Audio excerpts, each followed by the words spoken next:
دیکھیں جی، پاکستان کچھ تو ہمارے اپنے قصور بھی ہیں، اور میرے خیال میں جو سمجھدار افراد یا ادارے یا قومیں ہوتی ہیں وہ اپنی غلطی کو تسلیم کر کے اس کی اصلاح کے لیے چلتی ہیں آگے. جو لوگ اپنی غلطیوں کو تسلیم نہیں کرتے ان میں اصلاح کا پھر جو ہے وہ کوئی ایسا عمل نہیں شروع ہو جاتا. پاکستان میں بہت سارے ایسے معاملات ہوئے ہیں جہاں ہماری جو ہے نا غلط حکمت عملی کی وجہ سے یہ دہشت گردی کو وہاں پروان چڑھا ہے.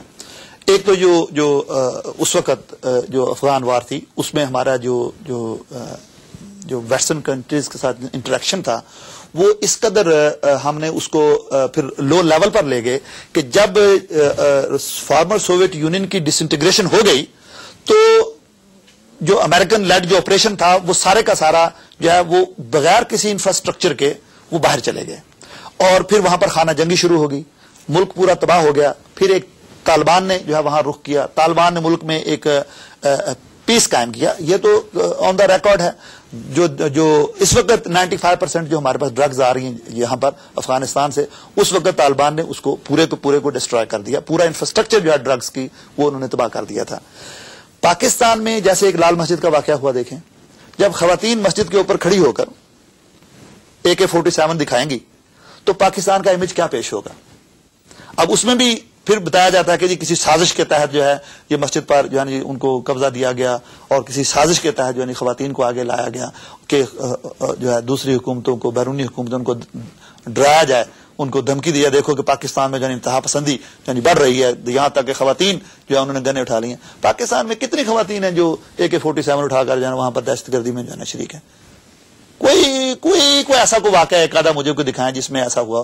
لال مسجد کا جو واقعہ تھا اس میں پاکستان کو بہت زیادہ جو ہے ایک سازش کے تحت، اور اس میں ہمارے اپنے افراد شامل تھے جنہوں نے بدنام کیا. تو یہ کچھ چیزیں تو ہمارے اپنی غلطیاں ہیں جن کو ہمیں اپنی جو ہے اصلاح کرنی پڑے گی. دوسرا ایک بہت بڑی ایسی لابی ہے، کیونکہ پاکستان ایک اسلامک کنٹری ہے اور یہ ایک واحد اسلامک نیوکلیر پاور ہے، اور ایک بہت بڑی سازش کے تحت اس کو بدنام کیا جا رہا ہے.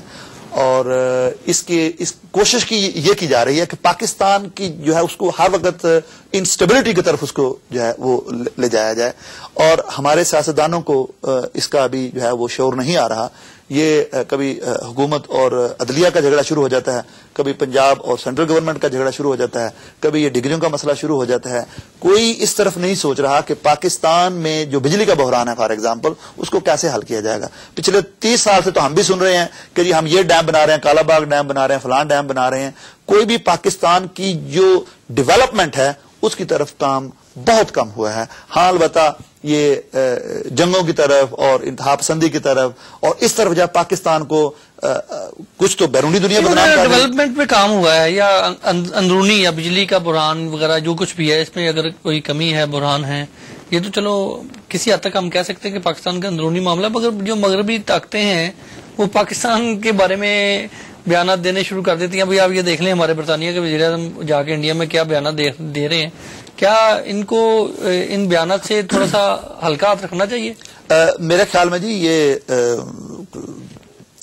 جو ہمارے جو پرائم منسٹر انڈیا میں جا کے انہوں نے جو بیان دیا ہے بہت ہی امیچور یہ ایک سٹیپ تھا میرے خیال میں.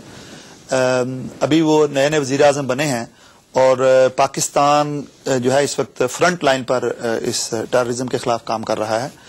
اور میں نے جیسے پہلے کہا کہ ہم پاکستانی لوگ تھے جو اس وقت انتہا پسندی کے خلاف کام کر رہے تھے جب حکومتی ادارے یہاں پر سوئے ہوئے تھے بالکل. اور یہ ہمارے پاس آن دی ریکارڈ ہے، کوئی اس میں کوئی صرف یہ ٹی وی پر کرنے کی بات نہیں ہے. میرے پاس ہے، میں ان کو ریکارڈ دکھاتا ہوں کہ ہم نے ان کو کس طرح وارن کیا تھا، ان رائٹنگ وارن کیا گیا تھا. اور پھر بعد میں جو ہے یہ ہوم آفس نے ہم سے اس پر معذرت بھی کی کہ جی دیکھیں آپ نے ہمیں خبردار کیا، اس کے باوجود ہم جو ہے سوئے رہے. اب جو ہمارے وزیر اعظم کا وہاں بیان ہوا ہے، میں تو یہ سمجھوں گا کہ حکومت پاکستان کو جو ہے اس پر مزید جو ہے وہ اس پر اعتراض کرنا چاہیے، اور بڑا ہی سخت موقف رکھ کر حکومت برطانیہ کو کہنا چاہیے کہ پاکستان ہی ایک ایسا واحد ملک ہے جو ان کو اس پورے کا پورا جو میس ہم کریٹ کر چکے ہیں افغانستان میں اور پاکستان کے بارڈرز پر نکال سکتا ہے. یہ انڈیا ان کو اس میس سے نہیں نکال سکتا. تو پاکستان کو جو ہے بجائے اس کے کہ یہ اس کی جو ہے نا جی وہ کام کو انڈرمائن کریں اور ان کو ڈسکریج کریں، اور اس کو جو ہے نا جی اس کا ڈیفیم کرنے کی کوشش کریں. میرے خیال میں برطانوی حکومت کو یہ چاہیے کہ پاکستان کی اپریسیشن کریں اور ان کو ساتھ لے کر چلیں, نہ ان کو پارٹ آف دا پرابلم بنائیں بلکہ ان کو part of the effective solution بنائیں, اور انکریجمنٹ اور اپریسیشن کے ساتھ. کچھ تجزیہ نگاروں کا طاہر صاحب یہ بھی کہنا ہے کہ ابھی صدر پاکستان جو ہیں وہ برطانیہ کے دورے پر آ رہے ہیں, کمیونٹی سے بھی خطاب کریں گے, وزیر اعظم برطانیہ ڈیوڈ کیمرن سے بھی ان کی ملاقات ہے. تجزیہ نگار کہتے ہیں کہ ان کو احتجاج میں ملاقات نہیں کرنی چاہیے, آپ کا کیا خیال ہے؟ دیکھیں جی, میرا تو اس بارے میں کافی سالوں سے یہ موقف ہے کہ فلسطین کا معاملہ ہے فار ایگزامپل, تو آرگنائزیشن آف اسلامک کانفرنس کو یہ تمام ان کے سفیر اکٹھے ہو کر اس کا حل ایک دن میں نکال سکتے ہیں. 3-4 ممالک جو مغربی ممالک ہیں جو اس میں فرنٹ پر رہے ہیں ہر وقت. برطانیہ نے اس مسئلے کو کریٹ کیا تھا, تو برطانیہ میں ہی جو ہے اپنے سفیروں کو کہیں کہ اس پر لابینگ کریں, اور اگر نہیں ہوتا ہے, اگر کوئی بات اس کو افیکٹولی نہیں سنتا ہے, تو پھر جس طرح جو پولیٹیکل جو انٹرفیئرنسز ہوتی ہیں یا انفلوئنسز ہوتے ہیں یا جو احتجاج کرنے کا ڈپلومیٹک وے ہے, اس پروسیس کو اپنائیں. جب بھی کبھی کوئی ابھی اسرائیل نے جو آسٹریلیا کے پاسپورٹس کو یوز کیا ہے جی مڈل ایسٹ میں جو اس نے قتل کروائے ہیں, اور وہ غیر قانونی کام کیا ہے, تو انہوں نے فوراً ان کے سفیر کو نکال دیا وہاں سے.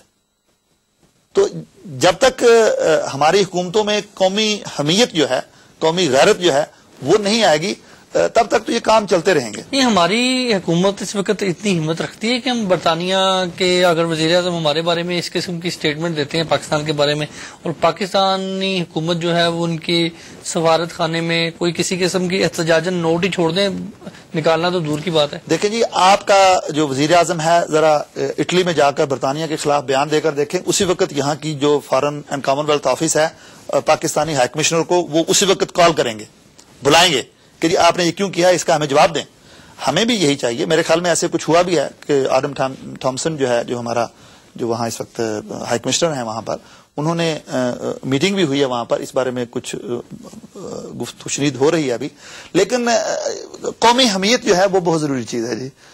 جو سیلف اسٹیم ہے اگر وہ نہیں ہوگی تو وہ قومیں, وہ ادارے اپنا وجود کھو دیتے ہیں جب آپ کے پاس قومی حمیت نہ ہو. تجزیہ نگار کہتے ہیں جی کہ صدر پاکستان کو برطانوی وزیر اعظم سے ملاقات نہیں کرنی چاہیے احتجاجاً, آپ کیا کہتے ہیں؟ دیکھیں جی, یہ تو ایک سیاسی ہوتا ہے معاملہ, لیکن میں ہر وقت اس اصول کا قائل رہا ہوں کہ ڈائلاگ جو ہے اس میں جو ہے یہ بریک نہیں آنی چاہیے. Dialogue is one of the fundamental کی فار سکسیس. میں تو اس کے حق میں نہیں ہوں کہ وہ پیچھے ہو جائیں, بلکہ میں کہوں گا کہ وہ 1-to-1 میٹنگ میں بیٹھ کر ان کے ساتھ احتجاج کریں.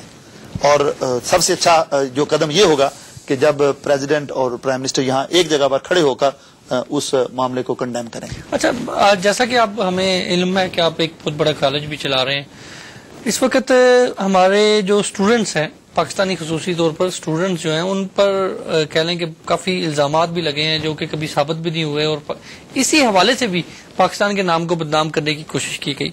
اب یہ تھوڑا سا مجھے اس بارے میں جاننا چاہتا ہوں کہ یہ جو کالجز آتے ہیں, بنتے ہیں, کالجز بن رہے ہیں, بلکہ کہہ لیں کہ لوگوں نے کاروبار اس قسم کا بنا لیا ہے, اس پر تھوڑی سی روشنی ڈال دیں کہ یہ بھی کوئی سازش ہو رہی ہے یا ہمارے پاکستانی بھی اس چیز میں انوالو ہیں؟ دیکھیں جی, جیسا کہ آپ نے کہا کہ میرا خود ایک کالج ہے, London college of business management and information technology. ہمارے 4 کیمپس ہیں. یہ ایک بزنس بھی ہے, لیکن ایک انٹرنیشنل کمیونٹی کی بہت بڑی ایک سروس بھی ہے کہ ان کو ایک کوالٹی ایجوکیشن دی جائے جو کہ بڑی ہی افورڈیبل پرائسز پر ہو. بہت بڑی خدمت ہے, لیکن یہ ایک بہت بڑا بزنس بھی ہے. یہ آرگنائزڈ کرائم میں بھی آ رہا ہے. یو کے بارڈر ایجنسی نے باقاعدہ اس پر ایک سیل قائم کر دیا ہے جو کہ اس کو جو لوگ مختلف ممالک سے اپنے ان افراد کو بھیج رہے ہیں جن کا اصل مقصد تعلیم حاصل کرنا نہیں ہے یو کے میں, وہ صرف اور صرف 2-3 ہزار پاؤنڈ فیس دے کر یا 1000 پاؤنڈ فیس دے کر یہاں صرف انٹری ان کا مقصد ہے کہ آ کے کام کریں. ایسا کام ہو رہا ہے اور حکومت اس پر کافی سختی سے جو ہے نا وہ قوانین بھی بنا رہی ہے اور ان کو مانیٹر بھی کر رہی ہے. مگر پاکستان کی بدنامی سر جی, پاکستان کا کدھر نام آ رہا ہے؟ اسٹوڈنٹ جو ہیں آئے دن پکڑے جاتے ہیں, یہ پاکستانی اسٹوڈنٹ, اس میں کالجز پکڑے جاتے ہیں پاکستانی کالج ہیں. جی نہیں, سارے پاکستانی نہیں ہیں, اس میں بہت سارے انڈین کالجز ہیں, افریقن کالجز ہیں. ایک وقت تھا کہ 17,000 کالج تھا department for innovation universities and skills 17,000 college ان کی لسٹ پر تھا. تو اس کو انہوں نے پھر آہستہ آہستہ ان کو ختم کر دیا ہے. اب کو میرے خیال میں 1400-1500 سارے کالج رہ گئے ہیں. بہت اہم UKBA جو ہے اس پر کام کر رہی ہے. اس میں بھی دو سوال اٹھتے ہیں کہ پاکستان کو بدنام کیا جا رہا ہے یا دوسرے ممالک میں بھی اسی طرح کا کام ہو رہا ہے. آپ کو سن کر یہ خوشی ہوگی کہ پچھلے تقریباً 6 مہینوں سے نارتھ انڈیا کا جو انڈیا میں جو برٹش ہائی کمیشن تھا اس نے اسٹوڈنٹس کو ویزا دینا بند کر دیا تھا کہ وہاں فراڈ ہو رہا تھا.